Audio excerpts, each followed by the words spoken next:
Traders, stock market is all about probabilities and trading is all about risk management. இங்கே 100% work ஆகக்கூடிய ஒரு விஷயம் கிடையவே கிடையாது. இதை தெரிஞ்சுக்காமல் நீங்கள் ட்ரேட் பண்ணிங்க அப்படின்னா நீங்கள் லாஸஸ் பண்ணுறதுக்கு நிறைய வாய்ப்புகள் இருக்குது. அதனால் உங்களுடைய ஃபினான்ஷியல் அட்வைசரை கன்சல்ட் பண்ணிவிட்டு அதுக்கப்புறமா ட்ரேட் பண்ணுங்கள். இந்த வீடியோவில் நான் சொல்கிற எல்லாமே எஜுகேஷன் பர்பஸ்க்காக தான். வணக்கம் ட்ரேடர்ஸ். இன்றைக்கி வந்து பார்த்திங்கன்னா 3/10/2025 வெள்ளிக்கிழமைக்கு நிஃப்டி அண்ட் பேங்க் நிஃப்டி பொறுத்து நம்ம மார்க்கெட் ப்ரிவியூவை பார்த்துடலாங்க. அதுக்கு முன்னாடி நேற்று யூஎஸ் மார்க்கெட் என்னாச்சு அப்படிங்கிறத பார்க்கணும். ஸோ நம்மளுக்கு தான் வந்து பார்த்திங்க அப்படின்னா விடுமுறை நேற்று. பட் யூஎஸ் மார்க்கெட் ஃபங்க்ஷன் ஆகிட்டு தான் இருந்துச்சு. அப்போது 2 நாளத்தோட ப்ரைஸ் ஆக்ஷன் அப்படிங்கிறது யூஎஸில் பெண்டிங் இருக்குங்க. ஆனால் பெரிய வித்தியாசம்லாம் ஒன்றும் இல்லை. 2 நாளுமே வந்து பார்த்திங்கன்னா யூஎஸ் மார்க்கெட் வந்து பாசிட்டிவாக தான் முடிஞ்சிருக்கு. ஸோ டவ் ஜோன்ஸ் வந்து பார்த்திங்கன்னா 2 நாளுமே பாசிட்டிவாக தான் முடிஞ்சிருக்கு. பட் நேற்று வந்து 0.17% பாசிட்டிவாக முடிஞ்சிருந்துச்சு. S&P வந்து பார்த்திங்கன்னா நேற்று ப்ராஃபிட் புக்கிங்கில் ஒரு 0.06% மட்டுமே பாசிட்டிவாக முடிஞ்சிருச்சு. பட் அதுக்கு முந்தின நாள் வந்து பார்த்திங்கன்னா நல்லது ஒரு positive and all time high க்ளோஸுங்க. ஐ திங்க் டவ் ஜோன்ஸுமே வந்து பார்த்திங்கன்னா இன் டர்ம்ஸ் ஆஃப் க்ளோஸ் வந்து ஆல் டைம் ஹை க்ளோஸ் தான். நாஸ்டாக்குமே வந்து பார்த்தீங்க அப்படின்னா இதுக்கு முன்னாடி நாளும் பாசிட்டிவ் தான். நேற்றுமே 0.37% பாசிட்டிவ் தான். ஆல் டைம் ஹை க்ளோஸுமே வந்து வச்சிருக்கு. அண்ட் விக்ஸ் வந்து பார்த்தீங்கன்னா ஒரு 2% வந்து ஏறி இருக்குது. அது பெரிய விஷயம் இல்லைங்க. ஆக்சுவலி வந்து யூஎஸில் வந்து ஷட்டவுன் அனௌன்ஸ் பண்ணிட்டாங்க. கடந்த 7 வருஷத்தில் அதுதான் முதல் ஷட்டவுன். ஆமாம், நான் உங்கள்கிட்ட சொன்னேன் பார்த்தீங்களா, எனக்கு தெரிஞ்சு நான் பார்த்ததே இல்லை. வந்துடுவாங்க, பில்லை பாஸ் பண்ணி கடனை வாங்கி டென்யூர் எக்ஸ்டெண்ட் பண்ணிடுவாங்க அப்படின்ட்டு. ஆனால் நேற்று ஷட்டவுன் பண்ணிட்டாங்க. ஏன்னா காங்கிரஸ் வந்து ஒத்துக்கலை. ஆனால் ஸ்டாக் மார்க்கெட் அந்த ஷடவுனுக்கு அப்புறமே பயங்கர பாசிட்டிவாக தான் இருந்திருக்கு. நான் உங்கள்ட்ட முன்னாடியே சொன்னேன், இந்த ஷடவுன்லாம் மிகப்பெரிய தாக்கத்தை மார்க்கெட்டில் ஏற்படுத்தாது அப்படின்ட்டு. அதாவதுங்க, பொதுமக்களுக்கு அன்றாட இந்த டே டு டே லைஃப்பில் இருக்க நார்மல் பீப்புளுக்கு பிரச்சனை வர எந்த விஷயத்துக்குமே ஸ்டாக் மார்க்கெட் பெருசாக ரியாக்ட் பண்ணாது. எக்கானமிக்கு பிரச்சனை வருதா, ஸ்டாக் மார்க்கெட்டில் இருக்க ஸ்டாக்ஸுக்கு பிரச்சனை வருதா, அதை மட்டும்தான் வந்து பார்த்திங்கன்னா ஸ்டாக் மார்க்கெட் பார்க்கும். அதுக்கு தான் வந்து பெருசாக ரியாக்ட் பண்ணோம். இப்போ இந்த ஷடவுனால நிறைய பேருக்கு வேலை போகுன்றாங்க, சில பேருக்கு சம்பளம் கொடுக்க முடியாதுன்றாங்க. அவ்வளோதானே. அதனால என்ன கிட்டு போயிட போகுது? இதனால வந்து டெஸ்லாவோட கார் சேல்ஸ் ஏதாவது பிரச்சனை வரப்போகுதா, இல்லை வந்து என்விடியாவோட சிப்பை விற்கிறதுல ஏதாவது பிரச்சனை வரப்போகுதா? கிடையாது. ஸோ மேபி அது ரிலேட்டடாக இருக்கிற பப்ளிக் செக்டாரில் யூஎஸில் ஏதாவது ஸ்டாக் இருந்துச்சுன்னா அது மேபி அஃபெக்ட் ஆகலாம். இல்லை இந்த ஷடவுனால ஏதாவது ஸ்டாக்குக்கு வந்து பிரச்சனை வந்துச்சு அப்படின்னா அது அஃபெக்ட் ஆகலாம். ஆனால் யூஎஸ் மார்க்கெட் இருக்க ஹெவி வெயிட் ஸ்டாக்ஸ் எதுவுமே வந்து இந்த மாதிரி சம்மந்தப்படாத காரணத்தினால டே டு டேல வந்து பார்த்தீங்க அப்படின்னா எகிரி குதிச்சு டே ஹையை அடித்து உடச்சி ஆல் டைம் ஹையில் தான் க்ளோஸ் வச்சுட்டு இருக்காங்க. பட் இந்த ரேலி வந்து பார்த்தீங்கன்னா ரொம்ப ரொம்ப ஒரு அன்கன்வின்சிங்கான ஒரு ரேலியாக இருக்குது. எஸ், உங்களுக்கு குவார்டர்லி ரிசல்ட்ஸ் எல்லாமே வந்து பார்த்தீங்கன்னா பாசிட்டிவாக தான் வந்திருக்கு. பட் லிக்விடிட்டி எடுக்காமல் போய்கிட்டு இருக்கு. ஒரு நல்ல ஒரு ஃபால் வந்து நிறைய பேரை ட்ராப் பண்ணி லிக்விடிட்டியை ஸ்வீப் பண்ணிட்டு ஃபர்தராக மேலே போகிறது கூட வாய்ப்பு இருக்குது. But what ever it is, அது மேலே போகுமாங்கிறத நம்ம அதுக்கப்புறம் ரியாக்ஷன் வச்சு தான் சொல்ல முடியும். பட் நல்லது ஒரு பெரிய ஒரு ஃபாலுக்கு அடி போடுற மாதிரியே தெரியுது இங்கே நடக்கிற ப்ரைஸ் ஆக்ஷன் எல்லாம். பொறுத்து இருந்து பார்க்கலாங்க. பட் அஸ் ஆஃப் நவ் வந்து பார்த்தீங்கன்னா ஆல் இஸ் வெல் தான். சூப்பராக இருக்குது, பாசிட்டிவாக இருக்குங்க. ஓகே, இதான் யூஎஸ் மார்க்கெட் நடந்த நிலவரம். அண்ட் இன்னொரு முக்கியமான விஷயம் என்னன்னா, ஏன் இவ்வளோ பாசிட்டிவாக ஆப்டிமிசமாக யூஎஸ் மார்க்கெட் இருக்குன்னா, 2 ரேட் கட்டுக்கு ப்ரிப்பேர் பண்ணிடுச்சு ப்ரைஸ். இப்போ அதாவது அக்டோபரில் அடுத்து வருதுங்க. ஒரு ஐ திங்க் ஒரு 20 நாளில் வருதுன்னு நினைக்கிறேன். அக்டோபர் 26 டேஸில் இருக்குது. அதில் வந்து ஒரு 0.5 பேசிஸ் பாயிண்ட் குறைச்சிருவாங்க. 97% வந்து நம்புறாங்க. அடுத்து டிசம்பரில் இன்னொரு 0.25 கொடுத்து மொத்தமாக 0.5% வந்து ரேட் கட் இந்த வருஷத்தில் நடந்துடும். ஆல்ரெடி ஒரு ரேட் கட் நடந்திருக்கு. அதான் இந்த வருஷத்தோட ஃபர்ஸ்ட் ரேட் கட்டு போன மாதம் நடந்துச்சு, செப்டம்பர் நடந்துச்சு. அடுத்து அக்டோபர் டிசம்பர் 2லேயுமே வந்து இன்னொரு 50 பேசிஸ் பாயிண்ட் வந்து குறைச்சிருவாங்க. ஸோ மொத்தமாக 3 ரேட் கட் இந்த வருஷத்தை நடக்க போகுது அப்படிங்கிறதுக்கு மார்க்கெட் இப்போ ப்ரைஸ் வந்து ஃபேக்டர் ஆயிடுச்சு. ஸோ இது அப்படியே நடந்துருச்சுன்னு வச்சுக்கோங்களேன், இதுக்கப்புறம் மார்க்கெட் பெருசாக மேலே போக முடியாது.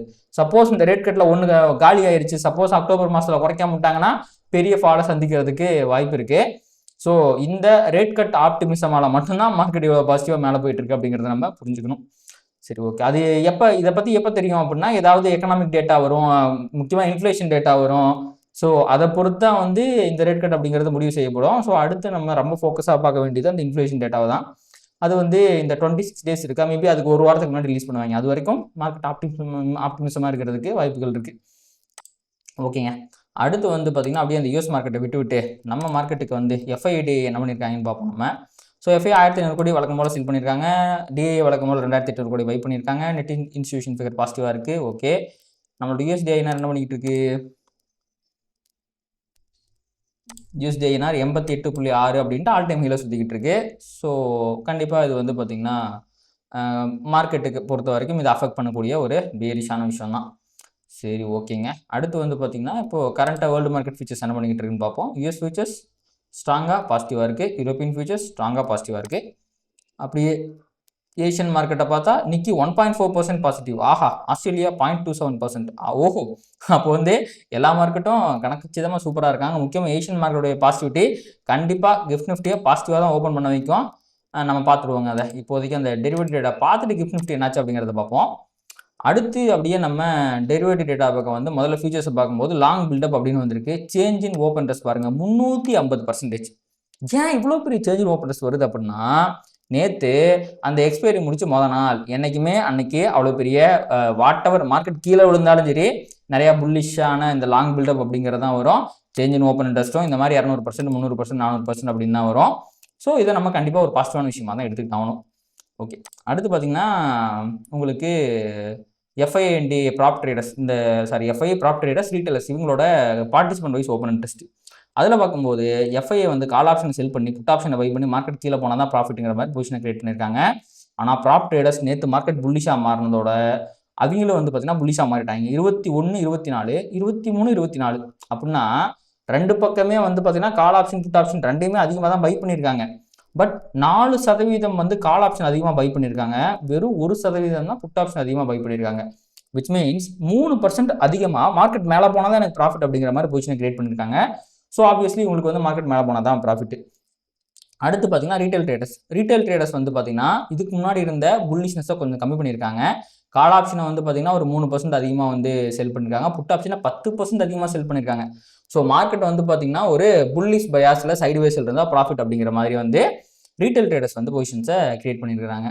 ஓகே, அடுத்து பார்த்தீங்கன்னா எஃப்ஐயோடைய லாங் ஷார்ட் ரேஷியோ நம்ம ஆல்ரெடி பார்த்தது தான். ஹிஸ்டாரிக்கல் லோடு இருக்காங்க. ஸோ இவ்வளோ பெருசாக மார்க்கெட் மேலே ரேலி ஆகியும் லாங் பில்டப் வந்தும் அவங்க வந்து 5.98 6.8 கிட்டத்தட்ட ஒரு 0.8% வந்து ஷார்ட் கவரிங் அப்படிங்கிறத பண்ணியிருக்கிறாங்க. அந்த புல்லிஷ் ஸ்டான்ஸை இன்க்ரீஸ் பண்ணியிருக்காங்க. ஸோ ஆப்ஷன்ஸ் மார்க்கெட்டில் அதை வச்சுட்டு கட்டிட்டாங்க அப்படின்னு நம்ம சொல்லலாம். ஸோ ஃபியூச்சர்ஸ்லையும் பயங்கர பியரிஷாக இருக்காங்க, ஆப்ஷன்ஸ்லையும் பயங்கர பியரிஷாக இருக்காங்க. ஒரு நல்ல ஷார்ட் கவரிங் கண்ணுக்கு தெரியுதுங்க. அப்படியே இவ்வளோ பியரிஷாலாம் இருக்க முடியாது. எஃப்ஐ வந்து நல்லா ஷார்ட் கவரிங் பண்ணுவாங்க. அப்படி பண்ணும்போது மார்க்கெட் நல்லா மேலே ரேலி ஆகிறதுக்கு வாய்ப்பு இருக்குது. எப்போன்னு தான் தெரில, பொறுத்து இருந்து பார்க்கலாம். அடுத்து OI statistics call option put option ரெண்டுமே கம்பேர் பண்ணும்போது பயங்கரமாக புட் ஆப்ஷன் தான் செல் பண்ணியிருக்காங்க. ஈவன் அட் மணியில் கூட பயங்கரமாக புட் ஆப்ஷன் செல் பண்ணியிருக்காங்க. ஸோ மார்க்கெட் வந்து பயங்கர புல்லிஷாக இருக்குது in terms of overall options பார்க்கும்போதும். ட்ரெண்டிங் ஓயிலும் அதே கருத்து நம்மளுக்கு ரெஃப்ளெக்ட் ஆகுது. உங்களுக்கு இன்ட்ராடேல வந்து பார்த்தீங்கன்னா ஒரு 4.1 crore வந்து புல்லிஷாக இருக்குது. பொசிஷனலாக பார்க்கும்போதும் உங்களுக்கு 3.6 crore புல்லிஷாக தான் இருக்குது. ஸோ மார்க்கெட் வந்து பார்த்தீங்கன்னா பொசிஷனலாகவே உங்களுக்கு ஓப்பன் இன்ட்ரெஸ்ட்லையுமே புல்லிஷாக தான் இருக்குது. ஓகேங்க, அடுத்து ஏதாவது ஈவெண்ட் இருக்கான்னு நேற்று லீவாக போச்சு. இன்றைக்கி ஏதாவது ஈவெண்ட் இருக்கான்னு பார்த்தீங்கன்னா உங்களுக்கு சர்வீஸ் பிஎம்ஐ மேனுஃபேக்சரிங் பிஎம்லாம் யூஎஸில் வருது. இது மார்க்கெட்டை வந்து பார்த்தீங்கன்னா லைட்டாக அஃபெக்ட் பண்ணுறதுக்கு வாய்ப்புகள் இருக்குது. பட் பெரிய அளவுக்கு நம்ம எதிர்பார்க்க முடியாதுங்க. ஓகே, அடுத்து இப்போ கிஃப்ட் நிஃப்டியை பார்த்துருவோம் என்ன பண்ணுதுன்னு. வெறும் 19 பாயிண்ட் மட்டுமே வந்து பார்த்தீங்கன்னா கேப் அப் இண்டிகேட் பண்ணிக்கிட்டு இருக்கு. ஸோ ஒரு நிமிஷம் இருங்க, நம்ம இதை பார்த்துடலாம். ஏன்னா 2 நாள் முடிஞ்சிருக்கு பார்த்தீங்களா, அதன் காரணமாக. ஸோ வெனஸ்டே அன்னைக்கு வந்து பார்த்தீங்கன்னா ப்ரைஸ் 950 இருந்துச்சு, கரெக்டாக தான். இப்போ 960, 70 இருக்குது. ஸோ ஒரு 20 பாயிண்ட்டுக்கு பக்கமாக கேப் அப் இண்டிகேட் பண்ணிக்கிட்டு இருக்கு. ஏன்னா உங்களுக்கு மார்க்கெட் பயங்கரமாக உங்களுக்கு ஃப்ரைடேவே ரேலி ஆயிடுச்சு. ஃப்ரைடேன்ற பாருங்க, லீவ் வந்து ஒன்றே மறந்துட்டேன். ஐ திங்க் வெனஸ்டேவே ரேலி ஆயிடுச்சு. அப்படிங்கிறதுனால பெரிய கேப் அப் அப்படிங்கிறது காட்டல. ஈவன் தோ ஏஷியன் மார்க்கெட் பாசிட்டிவாக இருந்தாலும் ஒரு 17 பாயிண்ட் மட்டுமே தான் பாசிட்டிவிட்டிங்கிறது கிஃப்ட் நிஃப்டியில் தெரியுதுங்க. ஓகே, அடுத்து அப்படியே நம்ம இந்த பக்கம் வந்துடுவோம். Price action, yes. So in terms of கேண்டில்ஸுக்கு வந்து பார்த்தீங்கன்னா கண்டிப்பாக மார்க்கெட் புல்லிஷாக தான் இருக்குது. இந்த கேண்டில் வந்து நல்ல ஒரு எங்கல்ஃபிங்கை போட்டு மேலே வந்திருக்கு. ஆனால் என்ன பிரச்சனை அப்படின்னா ஒரு ஃபேர்வாலி கேப் கிட்டே இருக்குங்க. ஸோ இந்த ஃபேர்வாலி கேப்பை தாண்டாமல் நம்ம வந்து புல்லிஷ் ஆக முடியாது. ஸோ கேண்டில்ஸுக்கு படி புல்லிஷாக இருக்குது daily bias. But overall market structure படி பியரிஷாக இருக்குது. மிக்சடு சிக்னல்ஸ் என்ன வேணால் நடக்கலாம். ஓகேங்க, அடுத்து வந்து பார்த்தீங்கன்னா இது வந்து பார்த்தீங்கன்னா டெய்லி சிபிஆர். நேற்றுனா வெனஸ்டே அன்னைக்கு வந்து சிபிஆர். அதில் பாருங்கள் ஒரு டிசைனிங் சிபிஆர் ஃபார்ம் ஆயிருந்துச்சு. ப்ரைஸ் வந்து 6.3க்கு மேலே க்ளோஸ் வச்சிருக்கு. கண்டிப்பாக பாசிட்டிவான சைன் தான். என்ன அப்படின்னா பக்கத்துலேயே விர்ஜின் சிபிஆர் அப்படிங்கிறது இருக்குது.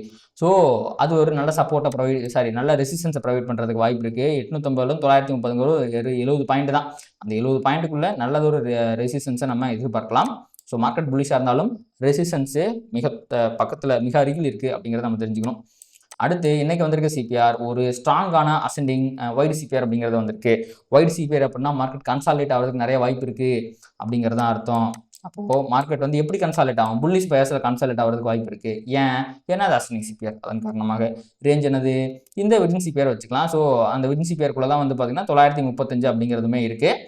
ஸோ இந்த 935 இந்த சிபிஆருக்கு கீழ் லைன் 24,735. அப்போ இப்போ இருக்கிறது 850. அப்போது அங்கேருந்து ஒரு ஒரு 60-70 பாயிண்ட் பாசிட்டிவாகவும் 60-70 பாயிண்ட் நெகட்டிவாகவும் ட்ரேட் ஆகிறதுக்கு +or- 70 பாயிண்ட் ரேஞ்சுக்குள்ளே மார்க்கெட் ட்ரேட் ஆகிறதுக்கு வாய்ப்பு இருக்குது அப்படிங்கிறத இந்த சிபிஆர் நம்மக்கிட்ட சொல்லுது.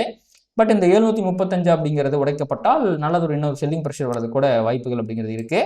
அப்படி போகும்போது உங்களுக்கு ப்ரீவியஸ் டேலோ அப்படிங்கிறது ஒரு மிக முக்கியமான சப்போர்ட்டாக இருக்குங்க. இவ்வளோ தூரம் போகிறதெல்லாம் இன்றைக்கே போகிறதெல்லாம் கொஞ்சம் கஷ்டம் தான், இதெல்லாம் எதிர்பார்க்க முடியாது. பட் சொல்கிறேன், as per the டெக்னிக்கல் சொல்கிறேன். இது உடையும் போது அவ்வளோ தூரம் போகும். மோஸ்ட் லைக்லி கன்சாலேட் ஆகிறது தான் நிறைய வாய்ப்பு இருக்குங்க. விர்ஜின் சிபிஆரை தொட்டுச்சுன்னா அங்கேருந்துமே ப்ரைஸ் ரிவர்ஸ் ஆகிறதுக்கு வாய்ப்புகள் இருக்குது. அப்புறங்க இன்னொரு முக்கியமான விஷயத்த நான் கவனிச்சேங்க. இங்கே பாருங்களேன், இது வீக்லி சிபிஆர். ஸோ வீக்லியில் உங்களுக்கு விர்ஜின் சிபிஆர் இருந்துச்சு நிஃப்டியில்.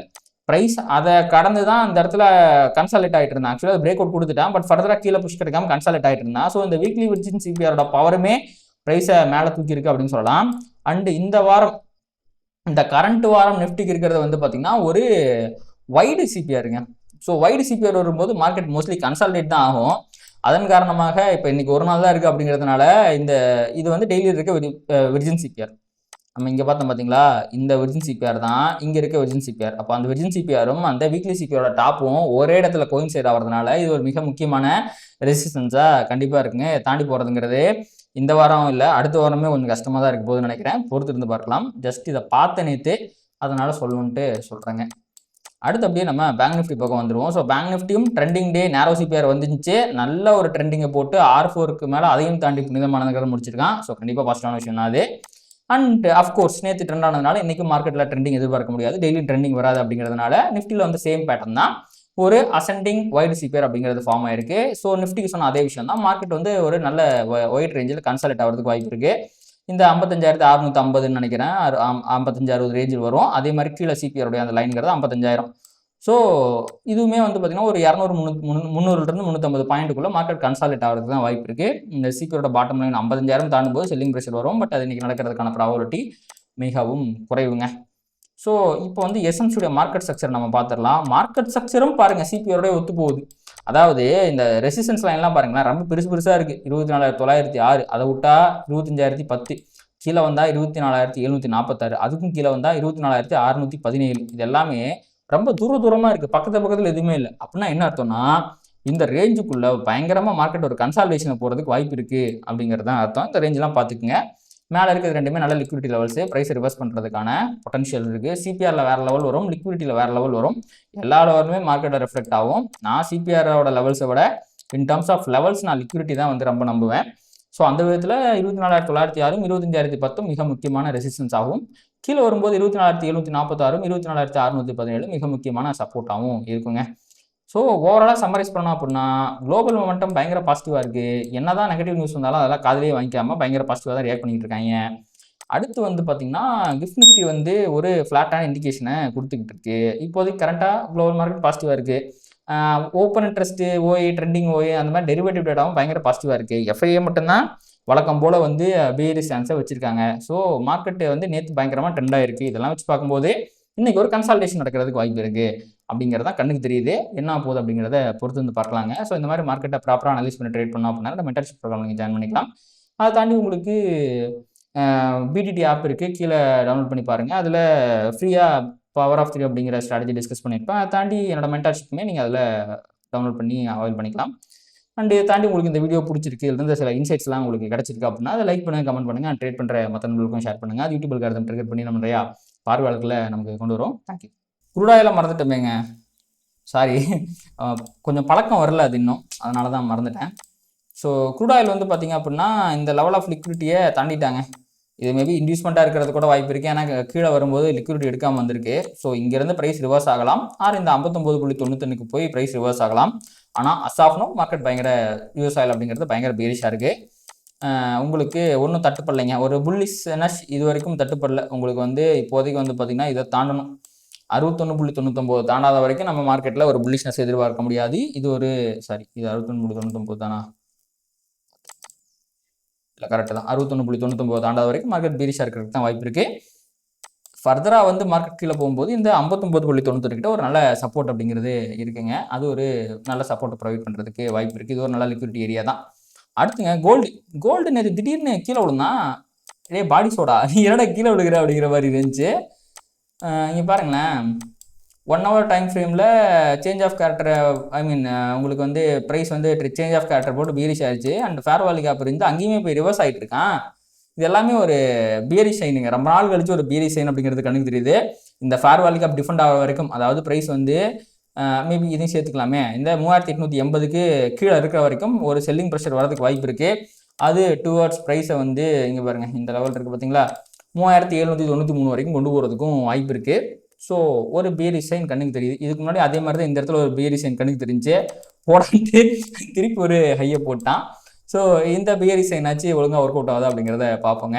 ஸோ கோல்டு பியரிஷாக இருக்குது, அவ்வளோதான். க்ரூட் ஆயிலும் கோல்டு பயங்கர புல்லிஷ்க்கு போயிட்டு பியரிஷாக இருக்குது. க்ரூட் ஆயில் படுத்தே விட்டானையா அப்படிங்கிற மாதிரி பியரிஷாக இருக்குது. இதுதான் ரெண்டுக்கு இருக்கிற வித்தியாசங்க. ஓகே, இதை ரெண்டும் சொல்லணும்னு நினச்சேன், சொல்லிட்டேன். பை.